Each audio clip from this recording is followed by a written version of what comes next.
अस्सलाम वालेकुम क्लास, कैसे हैं आप सब। उम्मीद है कि आप हर वाफियत से होंगे। कल हमने कुछ टॉपिक पढ़े थे, आज हम उसे नेक्स्ट पढ़ने जा रहे हैं। आज का हमारे पास टॉपिक है difference between data information. Data और इन्फॉर्मेशन के बारे में डिफरेंस पढ़ेंगे, ठीक है। और हम फाइल, फील्ड और रिकॉर्ड के बारे में कुछ सीखेंगे, ठीक है। तो क्लास आज हम पढ़ेंगे difference between data and information. देखते हैं डेटा क्या होता है। बेटा ये वैसे बेसिक सी चीज़ें या पहले कई दफ़ा पढ़ चुके हैं, हम इसको दोबारा पढ़ने नहीं। मैं एक पहले डेटा की तरफ से टॉपिक पढ़ूंगा और दूसरा फिर उसके ऑपोजिट इन्फॉर्मेशन की तरफ से, ठीक है। सबसे पहले लिखा है the data is the collection of raw facts and figures, यानी रॉ फैक्ट्स और फिगर्स को इकट्ठा कीजिए। रॉ फैक्ट्स जिनका कोई मतलब नहीं होता, ठीक है, यानी वो रॉ मटेरियल होता है। अगर हम उसे इकट्ठा करें और उसे एक जगह पे रख लें और वो वापस डेटा कहलाएगा। The information is process form of data, यानी डेटा को, उन रॉ फैक्ट्स को अगर प्रोसेस कर लिया जाए तो इन्फॉर्मेशन बन जाती है, ठीक है। इसके नेक्स्ट पे हमारे पास आता है data is use to as input. Data को हमेशा इनपुट के तौर पर इस्तेमाल किया जाता है, जबकि इन्फॉर्मेशन को हमेशा आउटपुट के तौर पर यूज किया जाता है।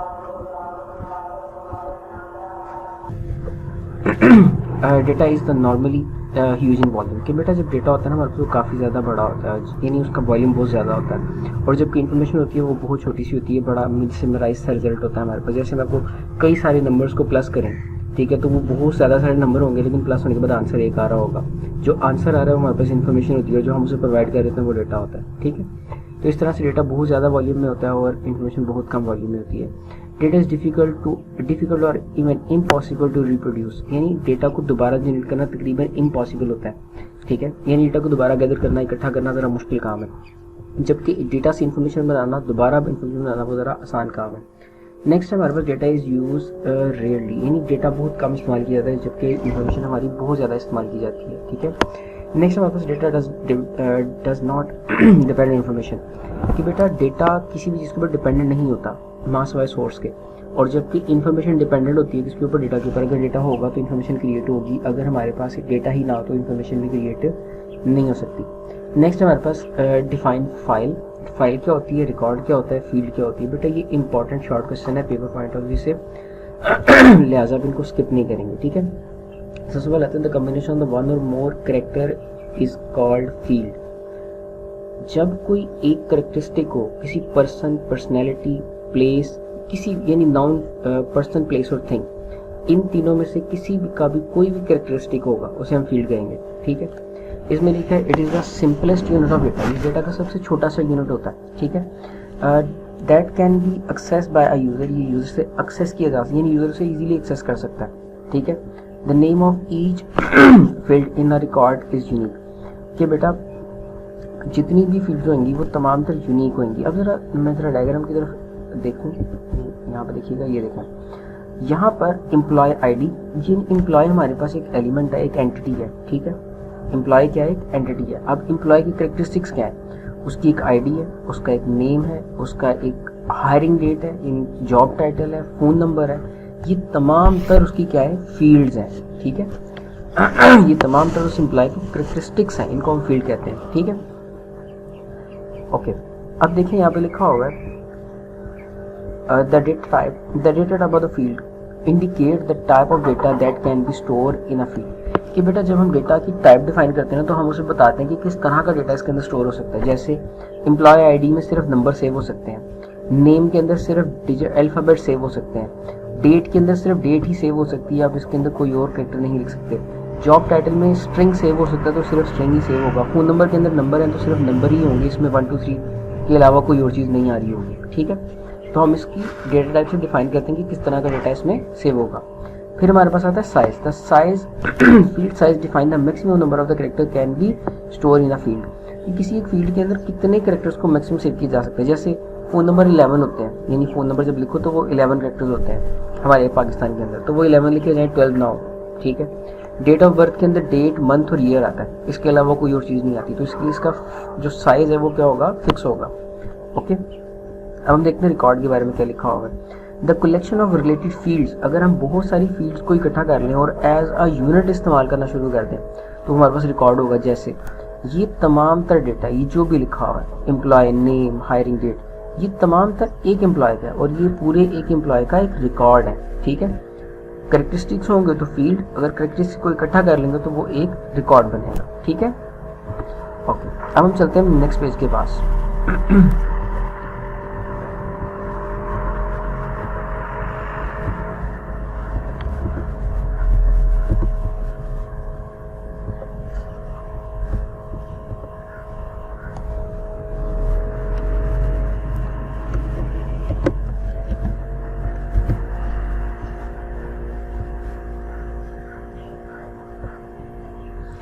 ओके, नेक्स्ट है हमारे पास फाइल। इसमें लिखा है a collection of related record use as a single unit is called file. जब बेटा हमारे पास मल्टीपल एम्प्लॉयज़ का डेटा इकट्ठा हो जाएगा, ठीक है, जब मल्टीपल एम्प्लॉयज़ का डेटा इकट्ठा होगा तो जाहिर है वो काफ़ी बड़ा वॉल्यूम हमारे पास क्रिएट हो जाएगा, ठीक है। उन सब रिकॉर्ड्स को इकट्ठा एज अ यूनिट इस्तेमाल करना, यानी एक ही बार में सारे को इस्तेमाल करना, वो फाइल कहलाएगा, ठीक है। जैसे आपका जो अटेंडेंस रजिस्टर है वो आपकी एक फाइल है, हालांकि सारे स्टूडेंट्स का उसमें रिकॉर्ड है, ठीक है, सारे स्टूडेंट्स का उसमें रिकॉर्ड है और वो क्या है, वो बताते खुद एक फाइल है, ठीक है। अब collection of related record use as a single unit is called file. File is also known as data set, इसको डेटा सेट के नाम से भी जाना जाता है, ठीक है। File are store on a different storage media such as the hard disk, यानी इसको हार्ड डिस्क में सेव किया जाता है, यूएसबी फ्लैश ड्राइव में सेव किया जाता है, ऑप्टिकल डिस्क में सेव किया जा सकता है, कहीं पे भी स्टोर किया जा सकता है, यानी किसी भी स्टोरेज मीडिया के अंदर। इसके अंदर द एम्प्लॉय फाइल में contain a record of the 100 of employees, मुमकिन है उसके अंदर कई 100 लोगों का रिकॉर्ड, 100 एम्प्लॉयज का रिकॉर्ड उसमें सेव हो सकता है किसी एक फाइल में, ठीक है। ये तो होगी बेटा फाइल की बात। हमें फाइल की समझ आ गई, फाइल क्या होता है, बेसिकली वो कलेक्शन ऑफ डेटा है, ठीक है। अब ना हमारे पास ये बेटा पेपर के अंदर बड़ा छोटा सा है, मास्टर फाइल, ट्रांजेक्शन फाइल और बैकअप फाइल, ये लॉन्ग क्वेश्चन है जो पेपर के अंदर आ जाता है, ठीक है। टाइप ऑफ फाइल्स, ठीक है, वो अलग अलग फंक्शनल पॉइंट ऑफ व्यू से दूसरा पूछता है, वो अलग बात है, लेकिन आपने इसको याद करना है, ठीक है, इस टॉपिक को याद करना है। वो शॉर्ट क्वेश्चन थे जो हमने पहले पढ़े, अब ये लॉन्ग क्वेश्चन पढ़ने जा रहे हैं जिसके सिर्फ 3 पॉइंट्स हैं, वो अपने 110% इसको याद करना है, इसको छोड़ना नहीं है, ठीक है। अब हम पढ़ने जा रहे हैं, इसमें लिखा describe the file type, file की टाइप्स बताएं with point of view, with usage point of view, यानी इस्तेमाल के एतबार से हमने फाइल्स को कैटेगराइज किया है 3 मेन कैटेगरीज में। पहली हमारे पास आती है मास्टर फाइल, दूसरी आती है ट्रांजेक्शन फाइल और तीसरी आती है बैकअप फाइल। सबसे पहले पढ़ेंगे मास्टर फाइल के बारे में क्या होता है। Master file are use to store the information that remain constant for a long period of the time. एक ऐसी इन्फॉर्मेशन जो कि आप बहुत ज़्यादा टाइम के लिए सेव करने वाले, जैसे इवन लाइफ टाइम के लिए सेव करने वाले हो, ठीक है, उस फाइल को हम मास्टर फाइल कहते हैं, ठीक है। इसके अंदर for example the college maintain a master file of the student, the file में contain a field of the student name, father name, address, phone number, email ID. बेटा जो आपने फॉर्म जमा कराया उसके अंदर जाहिर एक रजिस्ट्रेशन नंबर होगा, जैसे अभी आपको कहा गया था कि आपने एक बैकअप फीडबैक जनरेट करना है, तो वहाँ पे आपका एक खास आईडी है, वो जो आईडी और पासवर्ड आपको जनरेट करके दिया गया है वो एक मास्टर फाइल का हिस्सा है, ठीक है। वो मास्टर फाइल है, वो लाइफ टाइम कभी चेंज नहीं होगी, आप पढ़ के चले भी जाएंगे, आप यूनिवर्सिटीज़ में चले जाएंगे, लेकिन उसके बावजूद भी वो डेटा यहाँ पर सेव रहेगा, ठीक है, इन फ्यूचर, हाँ फ्यूचर में ही सेव रहेगा हमारे पास डेटा, ठीक है, वो मास्टर फाइल का डेटा है। इसके अंदर लिखा है द फाइल में contain that field such as student name. अच्छा, ये फील्ड उसके अंदर क्या हो सकती हैं वो हमने देख लिया, उसके अंदर नाम, फादर नेम, ये सारी चीज़ हो सकती हैं। The master file are the latest and updated file, कि बेटा ये अपडेटेड होती है, यानी जो जो आप काम करते हो वो उसमें अपडेट किया जाता है और वो लाइफ टाइम सेव रहता है, ठीक है। इसमें लिखा these files are updated when any change in their content are required, कि भाई इनको चेंज भी किया जाता है लेकिन एंड पे, यानी बहुत ज़्यादा जरूरत पड़ने में उसको चेंज भी कर लेते हैं, ठीक है। चेंज से मुराद अपडेट कर लेते हैं, ठीक है। जैसे खुदा ना खास्ता आपने नादरा के अंदर अपनी रजिस्ट्रेशन करवाई और आईडी कार्ड के ऊपर नाम गलत प्रिंट आउट होकर आ जाता है, ठीक है, तो वो है, तो वो भी मास्टर फाइल, फिर आप उसे क्या करवाते हैं, अपडेट करवाते हैं, ठीक है। तो मास्टर फाइल के अंदर जाके अपडेट करते हैं कि भाई इसको लाइफ टाइम ठीक कर दो, ठीक है। These file are never empty since they are created, जब इनको एक दफ़ा क्रिएट कर दिया जाए, इन फाइल्स को, मास्टर फाइल को क्रिएट कर दिया जाए तो उनको फिर डिलीट नहीं किया जाता, कभी एंड नहीं होती है, ठीक है। नेक्स्ट आती है हमारे पास transaction file, the type of the file that store on input data before processing of is called transaction file. देखो बेटा एक ऐसी टेम्परेरी फाइल होती है जिसके अंदर आपके डेटा को थोड़ी देर के लिए रखा जाता है। जैसे आप जब कॉलेज के अंदर फॉर्म, अपने एडमिशन फॉर्म लिया जिसको हमने मास्टर फाइल के अंदर सेव करवाना है, जाहिर आपने उसे रिटर्न भी किया होगा, ठीक है, उसे कुछ देर वहाँ पर रखा जाएगा ताकि किसी ने कोई चेंजिंग वगैरह करवानी है करवा ली जाए, उसके बाद जो सा उसे मास्टर फाइल में कन्वर्ट कर दिया जाएगा। वो जो छोटा सा टाइम पीरियड था मास्टर फाइल में कन्वर्ट होने से पहले, वो तमाम तरह टाइम पीरियड जो फाइल हमारे पास क्रिएट रहती है उसे हम ट्रांजेक्शन फाइल कहते हैं, ठीक है। It may be temporary file, ये टेम्पररी फाइल भी हो सकती है, may exist until the master file is updated, और ये तब तक रखी जाती है जब तक कि मास्टर फाइल को अपडेट ना किया जाए। It may also be used to manage maintain a permanent record of the data about the transaction file, कि बेटा मुमकिन है कि अगर हम इस फाइल को ज़्यादा चेंज ना करें और इसी को बाद में मास्टर फाइल का दर्जा दें तो ये मुमकिन है, ओके। अब हम जा रहे हैं बैकअप फाइल के बारे में। बेटा बैकअप फाइल ना शॉर्ट क्वेश्चन के पॉइंट ऑफ व्यू से भी बड़ी इंपॉर्टेंट है, ठीक है, तो आपने इसको याद करना है। A type of the file that is used to take backup of the important data is called backup file.